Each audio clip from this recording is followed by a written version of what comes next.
आज भारत ने उस आग के समंदर में अपने लोहे के किले उतार दिए हैं जहां जाने से दुनिया के बड़े बड़े देश भी डर रहे हैं। मिडिल ईस्ट का माहौल इतना तनावपूर्ण हो चुका है कि एक छोटी सी चिंगारी भी पूरी दुनिया की ऊर्जा सप्लाई को ठप कर सकती है। हर गुजरते दिन के साथ तेल और एलपीजी का संकट बढ़ता जा रहा है। दुनिया के बाजारों में डर का माहौल है और समुद्र से गुजरने वाले हर टैंकर पर मानो मिसाइलों की नजर टिकी हुई है।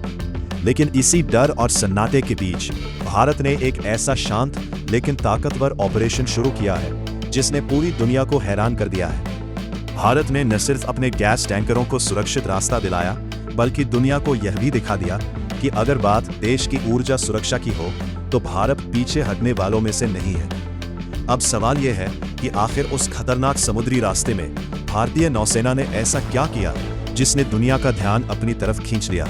दरअसल फारस की खाड़ी और ओमान की खाड़ी के बीच एक बहुत संकरा समुद्री रास्ता है जिसे स्ट्रेट ऑफ हॉर्मुज कहा जाता है। से दुनिया के लगभग 20% तेल और गैस की सप्लाई गुजरती है और आज की तारीख में यही इलाका दुनिया का सबसे खतरनाक समुद्री इलाका बन चुका है। भारत अपनी जरूरत का बहुत बड़ा हिस्सा खासकर एलपीजी गैस इसी रास्ते से मंगाता है, यानी वही गैस जिससे हमारे घरों का चूल्हा जलता है।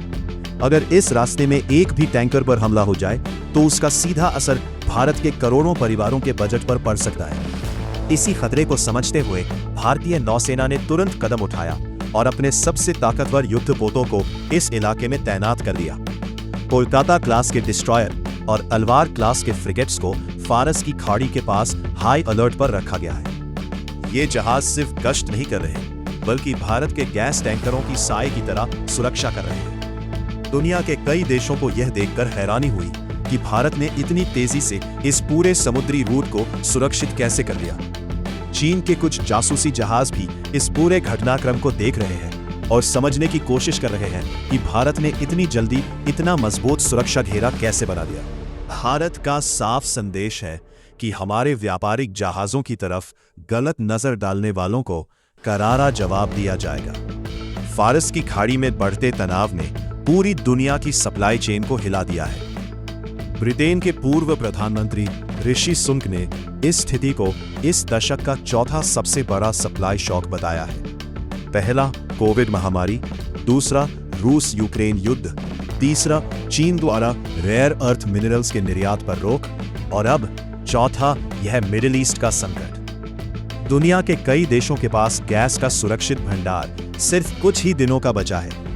पहले यह माना जा रहा था कि ईरान कभी भी स्ट्रेट ऑफ हॉर्मुज को बंद नहीं करेगा क्योंकि उसकी खुद की अर्थव्यवस्था भी इसी रास्ते पर निर्भर है। लेकिन अब हालात ऐसे बन रहे हैं कि ईरान इस रास्ते को केवल अपने मित्र देशों के लिए खुला रखने की रणनीति पर काम कर सकता है। यही वजह है कि दुनिया भर में तेल और गैस की कीमतों को लेकर डर बढ़ता जा रहा है। इस संकट का असर कहीं रेस्टोरेंट बंद होने की कगार पर है तो कहीं इलेक्ट्रॉनिक्स कंपनियों को चिप निर्माण में दिक्कत आ सकती है। फर्टिलाइजर की कीमतें बढ़ने का खतरा भी सामने आ रहा है जिसका असर दुनिया की खेती और खाद्य आपूर्ति पर पड़ सकता है। ऐसे समय में भारत की तरफ से आई एक राहत भरी खबर ने सबको चौंका दिया।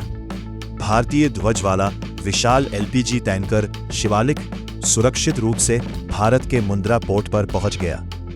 ये वही खतरनाक समुद्री रास्ता पार करके आया है जहां इस समय भारी तनाव चल रहा है। इस टैंकर में कतर के रास लाफान से बड़ी मात्रा में कुकिंग गैस लाई गई है। इसके साथ ही नंदा देवी नाम का एक और एलपीजी टैंकर भी इसी रास्ते से भारत की ओर बढ़ रहा है। इतने तनाव के बीच इन जहाजों का सुरक्षित निकलना कोई संयोग नहीं है। इसके पीछे नई दिल्ली और तेहरान के बीच हुई बैक चैनल कूटनीतिक बातचीत भी एक बड़ी वजह मानी जा रही है। ईरान ने भारत के जहाजों को इस रास्ते से गुजरने की विशेष अनुमति दी है। ये भारत की रणनीतिक संतुलन नीति और दूसरी तरफ भारत के जहाजों को सुरक्षित रास्ता मिल रहा है। ये दिखाता है कि भारत अपनी विदेश नीति में स्वतंत्र निर्णय लेने की क्षमता रखता है। समंदर के नीचे भी इस पूरे ऑपरेशन का एक अहम हिस्सा चल रहा है।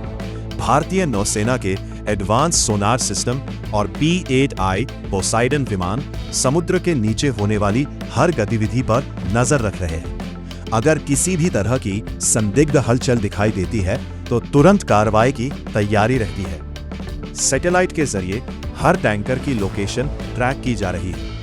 अगर किसी जहाज के आसपास संदिग्ध बोट या ड्रोन दिखाई देता है तो पास में मौजूद भारतीय युद्धपोत तुरंत अलर्ट हो जाता है। इस तरह भारत ने अपने टैंकरों के लिए एक मजबूत सुरक्षा घेरा तैयार किया हुआ है। इस पूरे घटनाक्रम का असर सिर्फ मिडिल ईस्ट तक सीमित नहीं है। रक्षा विशेषज्ञों का मानना है कि चीन भी इस पूरे संकट पर नजर रखे हुए है, क्योंकि जब अमेरिका मिडिल ईस्ट में उलझा हुआ है तो एशिया प्रशांत क्षेत्र में नए तनाव की संभावना भी बढ़ सकती है।